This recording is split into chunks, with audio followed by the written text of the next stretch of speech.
ಏನು ಅರ್ಥ ಆಗಿದೆ, ಏನು ಮಾಡ್ಬೋದು, ಹೆಂಗೆ ಮಾಡಿದರೆ ಈ ಆನ್ಸರ್ ಬರ್ತದೆ ನಿಮಗೆ. ಇದು ಬರ್ತೀನಿ ಏನೋ ಆಪ್ಷನ್ಸ್.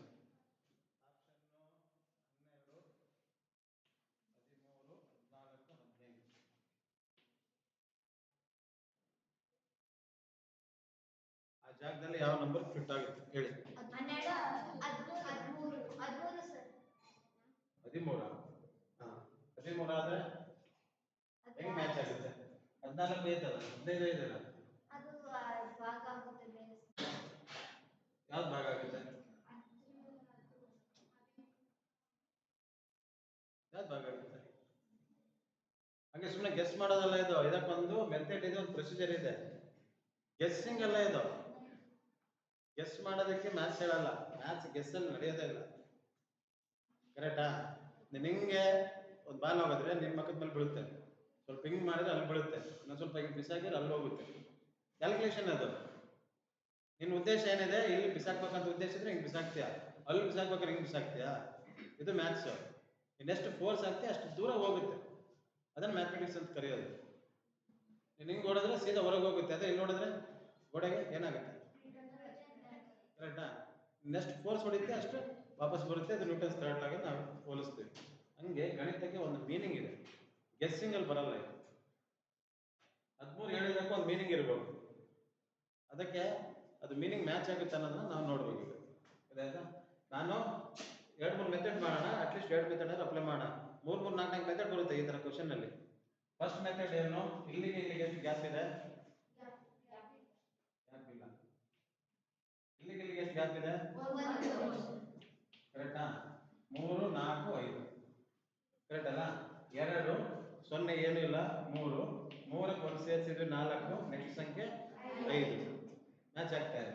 ಹಾಗಾದ್ರೆ ಇಲ್ಲಿ ಎಷ್ಟಿದೆ ಗ್ಯಾಪ್? ಇಲ್ಲಿ 1 ಇದೆ. 5, 6, 7. ನೆಕ್ಸ್ಟ್ ಇಲ್ಲಿ 3 ಇದೆ. ಕಂಡುಬಿಟ್ರು 7, 3, 10, 11 ಆಯ್ತಾ? ಪ್ಲಸ್ ಅಲ್ಲ ಇಲ್ಲಿದೆ, ನೀನು ಜಂಪ್ ಮಾಡಕ್ ಬರಲ್ಲ. ನೀನು ಜಂಪ್ ಮಾಡ್ಬಿಟ್ರೆ ನಿನಗೆ ಆನ್ಸರ್ ಹೆಂಗೆ ಸಿಗ್ತದೆ? ನೀನು ಇದನ್ನು ಕಂಟಿನ್ಯೂ ಇದನ್ನೇ ಕಂಡುಹಿಡಬೇಕಾಗಿರೋದು ನಾವು. ಈಗ ಒಂದು ಮೆಥಡ್ ನಾವು ಫಾಲೋ ಮಾಡ್ತಾ ಇದ್ದೀವಿ. ನಾವು ಇದನ್ನ ಕಂಡುಹಿಡಿದ್ರೆ ನಿಮಗೆ ಗೊತ್ತಾಗಲ್ಲ. ಇದು 17 ಇದೆ ಆಲ್ರೆಡಿ, ಬಟ್ ನಮಗೆ ಇಲ್ಲಿ 13, 14, 15 ಗೊತ್ತಿಲ್ಲ.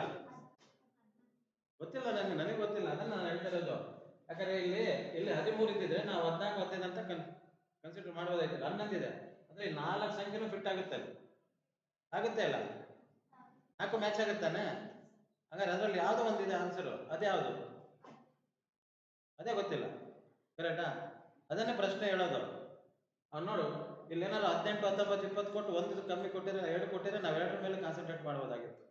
ಇಲ್ಲಿ 13 ಕೊಟ್ಟಿದ್ದಿದ್ರೆ ನಾವು 14, 15ರಲ್ಲಿ ಒಂದು ಫೈಂಡ್ ಔಟ್ ಮಾಡಕ್ಕೆ ಪ್ಲಾನ್ ಮಾಡ್ಬೋದಾಗಿತ್ತು. ಕರೆಕ್ಟ್ ತಾನೆ? ಅವ್ನು ಅದಕ್ಕೆ ಫುಲ್ ಕನ್ಫ್ಯೂಸ್ ಮಾಡಿಟ್ಬಿಟ್ಟಿದ್ದಾನೆ. 11 ಕೊಟ್ಟು 17 ಕೊಟ್ಟಿದ್ದಾನೆ, ಸೆಂಟ್ರಲ್ ಇದ್ದು ಬರ್ದೇನೆ, 16 ಒಂದು ಮಿಸ್ ಆಯ್ತು ಅಷ್ಟೇ. ಉಳಿದೆಲ್ಲ ಇದ್ರಲ್ಲಿ ಫಿಟ್ ಆಗುತ್ತೆ. ಹಂಗಾಗಿ ಇಲ್ಲಿ ಪ್ಲಸ್ ಇದೇ 3ಅನ್ನು ನಾವು ಕಂಟಿನ್ಯೂ ಮಾಡಿದ್ರೆ ಎಷ್ಟು ಬರುತ್ತೆ? ಇಲ್ಲಿ 14 ಬರ್ಬೋದು. ಕರೆಕ್ಟಾ? 11, 12, 13, 14, 15 ಬರ್ಬೇಕು. ಕರೆಕ್ಟ್ ತಾನೆ? ಹಂಗೆ ತಾನೆ ನಾವು ಲೆಕ್ಕ ಮಾಡಿದ್ದು.